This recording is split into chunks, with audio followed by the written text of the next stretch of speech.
Welcome into Game Day Scoreboard on CBS Sports HQ. I'm Madeline Burke. The NFL's Week 2 wraps up with Monday Night Football currently in progress. We'll check in on the Eagles and Falcons throughout the game. But first, we start with some news around the National Football League. And for more, just 2 games into his sophomore season, the Carolina Panthers have benched quarterback Bryce Young, turning to Andy Dalton at quarterback. The move is coming off a Week 2 loss in which Young completed 18 of 26 passes, but those completions went for just 84 yards, the 4th lowest passing total in franchise history for a quarterback with at least 25 pass attempts. Now, Young becomes the first quarterback selected #1 in the common draft era to be benched for non-injury reasons in his 2nd season. Here's head coach Dave Canales on the decision. This is something after I watched the film, I looked at it, had a thought, started working on talking to the guys that we make decisions with.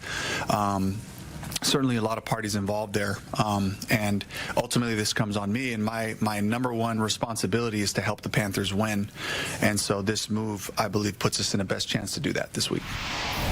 Now, for more on this story, we're welcoming in CBS Sports NFL writer Ryan Wilson. And Ryan, is this the end of the Bryce Young era in Carolina? Madeline, you cover the Giants closely, and Bryce Young would pine for Daniel Jones-type coverage. Daniel Jones has been under a ton of heat since he's basically arrived there.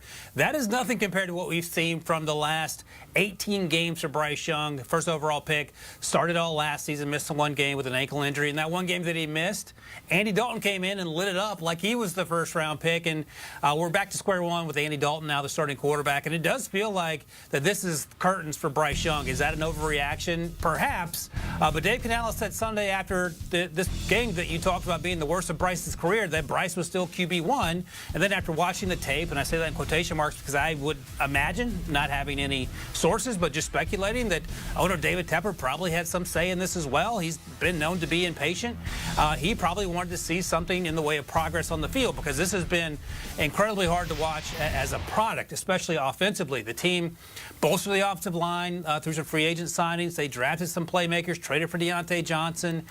They've done everything to help Bryce, including Dave Canales, who has a lot of success with guys like Geno Smith and Baker Mayfield, and it just hasn't come to fruition. I think the big takeaway for me is that Bryce at 5'10" and 180 isn't Kyler Murray, and maybe Kyler Murray is going to end up being the exception for the smaller quarterbacks who have success, especially as first-round picks. Right. Kyler Murray, Drew Bledsoe. There's some smaller quarterbacks, but Bryce Young just 2-16 as a starter.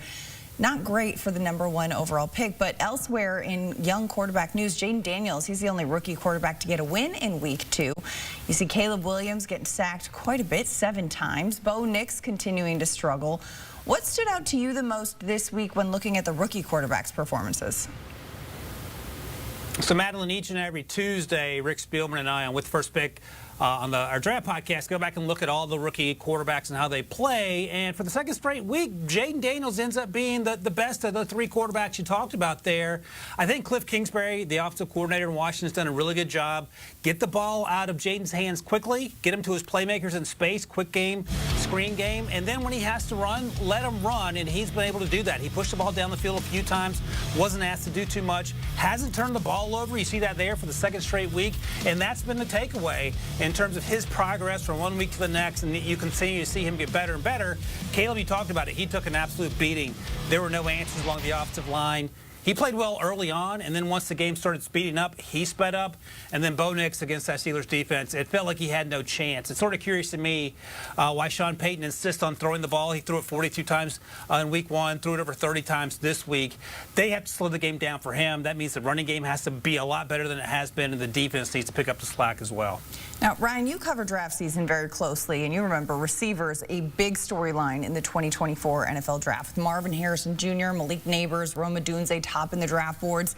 In Week 2, we saw Nabers had his first 100-yard game and a touchdown. Odunze, a limited stat line amidst injury concern. Marvin Harrison looking like a completely different weapon than we saw in Week 1. Which rookie receiver stands out to you? I'll go with Marvin Harrison Jr., Madeline, because he did all that damage, 4 catches, over 100 yards, 2 touchdowns in the first quarter. So that was pretty good, especially as you note in Week 1 against the Bills. I think he had 1 target for 4 yards. So this was a different player. and he looked every bit like the Ohio State guy that dominated everyone he lined up against. The other thing to take away from this, and he caught a lot of flack for not working out at the combine or the pro day. Hey, look, he's really fast, Madeline. He can outrun NFL defensive backs to the end zone. So maybe you don't have to run the 40 to prove that you're fast. You talked about Malik Neighbors. Great performance. He had over 8 targets, I believe. And the only issue with that is the last one, right? He dropped that 4th down and 4. The field goal kicker was hurt, so they had to go for it. And I would imagine he will tell you the same thing, but so many big plays. Rome Odunze had a drop in the end zone that he probably wants back. One other name I'll mention, Brock Bowers. Balled out for the Raiders in that win on the road against the Ravens. He looks like a wide receiver out there, even though he's a tight end. Absolutely. Brock Bowers, another guy that we were drooling over during draft season, has made an impact already. 49ers head coach Kyle Shanahan, he says wide receiver Deebo Samuel suffered a calf strain and will miss a few weeks. Now, this is big because currently CBS Sports 10th ranked fantasy wide receiver, but you've got Christian McCaffrey, already a potential IR candidate with his lingering injury. How did the Niners navigate missing their 2 most versatile offensive weapons? Especially with the Seahawks 2-0, perhaps a surprising 2-0. We saw the upstart Cardinals with that huge win yesterday in convincing fashion against an even more banged-up Rams team that we'll talk about. So here's the good news. Thank God you didn't trade Brandon Ayuk. Remember that conversation we're having for all of August? You had to bring him back. They got Trent Williams back. Also great news, you have Brock Purdy. So that's what you build around. You can still run the football. We saw Mason have success even though Christian McCaffrey was banged up the last 2 weeks. And I think you have to start there first. Run the ball, and Kyle Shanahan can do that as well, if not better than everyone in the NFL. Run behind Trent Williams. Let Brock Purdy do the things he does well. Have to get Brandon Ayuk and George Kittle more involved and hopefully get these guys back. Like I said, the good news is you aren't the Rams in terms of being injured, and if you can hold on for a month, be a little bit above 500, I think you're going to be in position to make a run second half of the season there. Yeah, some significant injuries on the 49ers this season, but like you said, luckily they aren't the Rams. Speaking of the Rams, head coach Sean McVay said Cooper Kupp is expected to miss an extended period of time and is a candidate for injured reserve as well, with an ankle injury that had the receiver in a walking boot. With Puka Nacua also missing 5 to 7 weeks with a knee injury, how does this affect the Rams offense? It ain't great. There's you're just hoping and there's praying and there's not much else unless you have a time machine to either go back in time or to go forward to when all these guys are healthy. The offensive line has been an absolute mess with the injuries. Alaric Jackson's coming back from suspension, so that's some good news. You talk about the wide receivers they've lost. They lost guys on the defensive side of the ball. It's been one thing after the next, and they were undermanned in week 1. Halfway through that game because of the injuries. Matthew Stafford is one of the toughest people on planet Earth, and they were undermanned from start to finish on Sunday against the Cardinals. We saw in that highlight there. I don't know what you do. You're going to play a lot of young guys, a lot of guys with inexperience. Jordan Whittington had a great preseason as sort of the next Puka Nacua, day 3 guy who has a chance to be special, but he's going to be asked to do a lot. Tutu Atwell, who had a drop in that game yesterday, is going to be asked to do a lot. Tyler Johnson had some big plays already, but he's bounced around the league as a former day 3 pick out of Minnesota. So this is tough. You're going to have to coach your brains out, and you're going to have to hope that your players, who aren't as good as the players on the other side of the field, are able to be up to the task week in and week out. The reality is, Madeline, that this team is probably going to lose more games than it wins when you look at it from that perspective. But again, Sean McVay is one of the best coaches in the NFL, so we'll have to see what he can make out of what kind of chicken salad he can make, shall I say. Absolutely. Now, looking at Kansas City, the Chiefs will be without starting running back Isaiah Pacheco for the foreseeable future after he suffered a fractured fibula in Sunday's win over the Bengals. Pacheco, CBS Sports 9th ranked fantasy running back. How does this loss affect the Chiefs' offense on their quest for a three-peat? It stinks for Pacheco, no doubt about it. He got rolled up, if you remember that play, and got his foot caught underneath him late in that game, hobbled off, and he's one of the toughest running backs in the league. The good news is, if you're the Chiefs, is that you can still have a formidable offense without Pacheco. I think they're signing Kareem Hunt, or at least that's the reports. So he'll be back in the fold in Kansas City. We've seen a lot of Carson Steele, who's been a fun story coming out of training camp. He did have a fumble yesterday, but he's a tough between the tackles runner. He's not nearly as dynamic as Pacheco. But we know that Andy Reid, in terms of his play calling ability and putting his players in position to have success, is as good as they come. The other issue is that they've lost Hollywood Brown for the year, so they won't have that playmaker on the outside coming back anytime soon.